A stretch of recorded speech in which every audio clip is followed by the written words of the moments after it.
wind that night tore across Bramble County like a warning, rattling the windows of the Lone Spur Ranch and echoing through the empty rooms where Cole Maddox lived like a man, carved out of silence. Folks in town said he'd refused every woman who tried to warm his winters. Widows, school teachers, ranch girls, even the mayor's daughter. Every one of them walked away with the same complaint. Cole Maddox don't need nobody. But the truth was harsher, darker. Cole didn't refuse love because he didn't want it. He refused it because he didn't trust fate not to steal it again. He lit the lantern on his kitchen table, the yellow glow flickering against the rugged planes of his face. His chest ached at the memory of winter 3 years back. His wife, Lucy, coughing blood into her hands, whispering that everything would be fine. It wasn't. Nothing had been fine since. That's why he kept his heart locked behind barbed wire the way other men kept cattle. That's why he rode into town every month, bought supplies, and rode right back out without lingering. Bramble County knew better than to try cracking a man made of winter. But fate had a way of walking straight into your path when you least expected it. The saloon door creaked open, and every pair of eyes shifted toward the stranger stepping inside. She was young, dust-covered, soaked from the sudden storm, and carrying the kind of fear that made people stare instead of breathe. Her hair clung to her cheeks, her hands trembling, as she scanned the room like she wasn't sure what she was searching for. Cole only meant to glance. One glance, that was all. But something in her expression held him where he sat. Something fragile yet unbroken. A kind of quiet fire that refused to die even when drowned by rain. She approached the bar and lowered her voice. "Sir, I'm looking for work. Or food, either one." The bartender shook his head with pity. "Ain't much we can do for strangers. Folks been taking advantage." Sheriff said, "I don't want charity," she whispered. "Just a chance." Cole couldn't stop staring. There was something unusual about her. Not just fear, purpose. It clung to her like the storm outside. The bartender sighed. "Name?" "Marley," she said. Marley rose. The name struck Cole like a bullet, though he didn't know why. Marley turned slightly, her gaze meeting his. He felt it like a spark pressed to dry tinder. She didn't look at him the way the other women did, with hunger or curiosity. She looked at him like she'd seen his shadows and wasn't scared. "Is there any ranch around here hiring hands?" she asked, loud enough for the whole room to hear. Someone laughed. "Not unless you're strong enough to rope a bull with your bare hands." More laughter. But she didn't flinch. Cole expected her to look away. Instead, she walked right up to his table, dripping water onto the wooden floor. "You look like a man who owns land," she said softly. "And men with land always need help." The saloon fell silent at her boldness. Cole's jaw tightened. "You don't know what I need." She leaned closer, eyes steady. "Then tell me." "No." "Why not?" "Because you don't belong at my ranch," he muttered. "It's hard living, isolated. I ain't looking to take responsibility for—" "A woman?" she challenged. "For trouble," he corrected. Marley straightened, her voice dropping into something sharp and aching. "Everyone calls me trouble long before they know me. But I work hard. I don't complain. And I don't have anywhere else to go." Cole didn't move, didn't blink. Her words struck places he thought had long turned to stone. He stood abruptly. "Follow me." Gasps, whispers. But Marley only pulled her coat tighter and stepped into the storm behind him. Inside his wagon, the air crackled with tension. The thunder rolled like something hungry. Cole flicked his reins. "Where are you from?" "Nowhere," she said. "That ain't a place." "Still where I came from." He studied her through the dim light. She held secrets like a woman holding broken glass, careful, quiet, dangerous. When they reached Lone Spur Ranch, something in her face softened. "It's beautiful." "It's empty," he said. "For now," she whispered. He didn't ask what she meant. He didn't want to. That night, she slept in the loft above the barn. He told himself he didn't think about her once. He told himself the sound of her soft footsteps didn't make the ranch feel less hollow.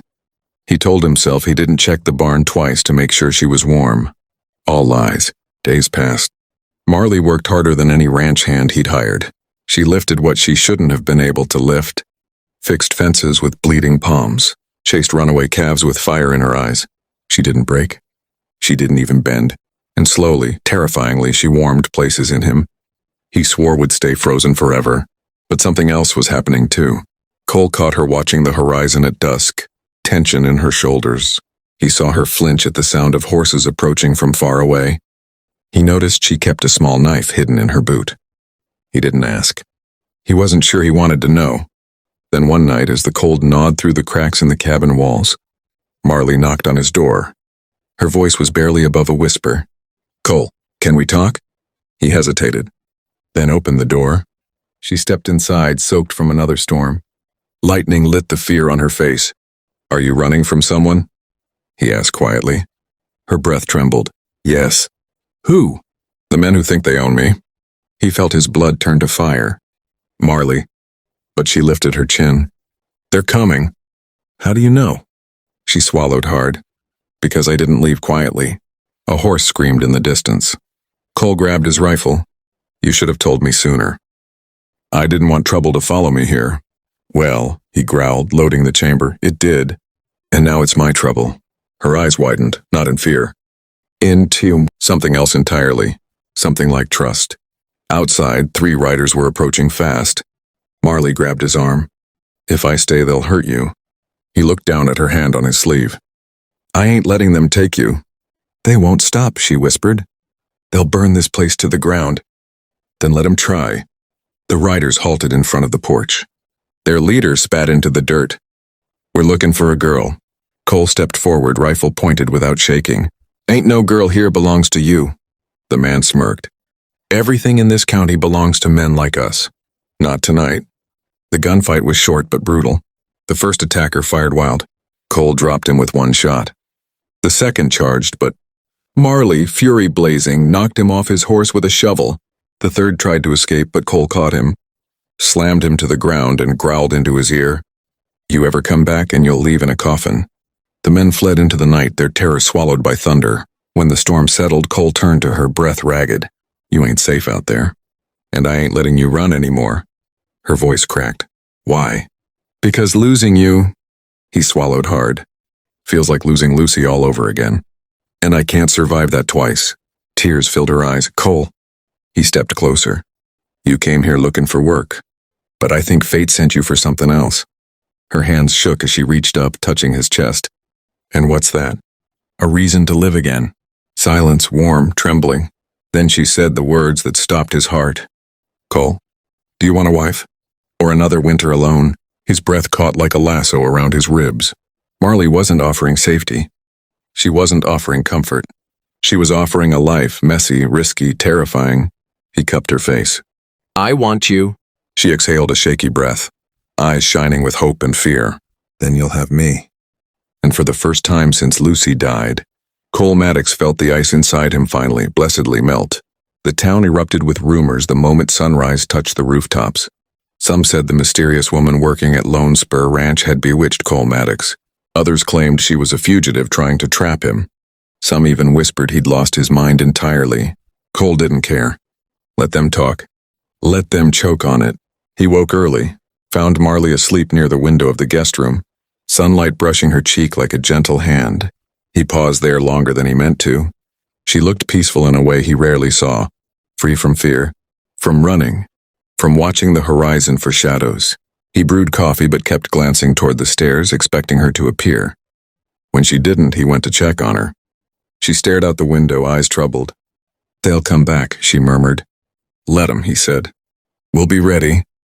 "But your ranch is just land, you—" He paused, voice low. "You're what matters." Her breath hitched. "Cole, you barely know me." "I know enough." They spent the morning repairing. The fence line torn apart by the previous night's storm. Marley worked shoulder to shoulder with him, her determination burning brighter with every post they raised. When she stumbled, he grabbed her waist, steadying her. She froze, breath trembling. He didn't let go. By noon, she finally asked the question that had been haunting her. "Why did you defend me last night?" "You risked everything." He set down his hammer, wiped sweat from his brow. "Because I saw something in your eyes I ain't seen since Lucy." "What's that?" "Fear, mixed with the will to keep fighting." He met her gaze. "I ain't letting that flame die." Marley swallowed hard. "Cole, there's something I didn't tell you." He stiffened. "What is it?" "The men after me. They're not done. I took something from them." What? Evidence. Proof they're running girls across the state. I stole it so I could expose them. I just didn't expect them to hunt me so soon. Cole's jaw tightened. You should have told me. I was scared. You'd already lost so much. He stepped closer, lifting her chin. You're worth every risk. But that night, trouble returned. 3 more riders appeared at the ridge, armed, organized, circling like wolves. Marley gasped. They found me. Cole pulled her behind him. Get inside. Lock the door. I'm not leaving you.